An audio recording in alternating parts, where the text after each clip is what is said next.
அனைவருக்கும் வணக்கம். திருக்கழுக்குன்றத்தில் இருக்கக்கூடிய ஸ்ரீ திரிபுர சுந்தரி அம்மன் திருக்கோவில் பற்றி தான் இன்றைக்கி நம்ம பார்க்க போகிறோம்.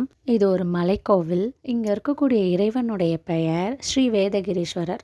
இறைவியுடைய பெயர் ஸ்ரீ திரிபுர சுந்தரி அம்மன். கழுகுகளுக்கு உணவளித்த இடம் அப்படிங்கிறதுனால இது கழுக்குன்றம் அப்படிங்கிற பெயர் வந்ததும் ஒரு முக்கிய காரணம். இங்கே இருக்கக்கூடிய அம்பாளை பற்றி சொல்லிக்கிட்டே போகலாங்க. அவ்வளோ சிறப்புகள் இருக்குது. அதுவும் ஆடி மாதத்தில் 10 நாள் ஆடி திருவிழா அப்படிங்கிறது கொண்டாடப்படும்.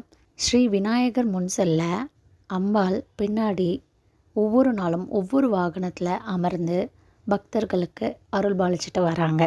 இங்கே இருக்கக்கூடிய அம்மன் சுயம்பு மூர்த்தியாக உருவானவங்க தான். அஷ்டகாந்தமும் 8 வகையான மூலிகைகளும் அவங்களுடைய சுயம்பு வடிவத்தில் உருவாக்கப்பட்டிருக்கு. அது மட்டும் தானா அப்படின்னா, இங்கே அம்பாளுக்கு வருஷத்தில் 3 நாள் தான் முழு அபிஷேகம் அப்படிங்கிறது நடக்கும். அதில் ஒரு நாள் தான் ஆடி மாதம் உத்திர நட்சத்திரம். மற்ற நாட்களில் அம்பாளுக்கு திருப்பாதத்துக்கு மட்டும்தான் அபிஷேகம் அப்படிங்கிறது நடக்கும். இங்கு சங்கு தீர்த்தம் அப்படிங்கிற ஒரு இடம் இருக்குது. உடற்பிணியால் அவதிப்படுறவங்க இங்கே சங்கு தீர்த்தத்தில் நீராடிட்டு மலையை வலம் வரும்போது அவங்களுக்கு உடற்பிணி நீங்குவதற்கான வாய்ப்புகள் இருக்குது. யாரெல்லாம் வழிபடலாம்?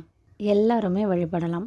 ஆனால் ஒரு செயலை செய்வதற்கு முன்பு தயக்கம், பயம், முடிவெடுக்க முடியலை அப்படின்னு கவலைப்படுறவங்க கட்டாயமாக திரிபுர சுந்தரி அம்மன் கோவிலுக்கு ஒரு முறை வந்துட்டு போங்க. கண்டிப்பாக நிச்சயமாக நல்லதொரு மாற்றம் வரும். நாமும் ஸ்ரீ திரிபுர சுந்தரி அம்மனை வழிபடுவோம். அவர்களின் அருளை பெறுவோம். நன்றி.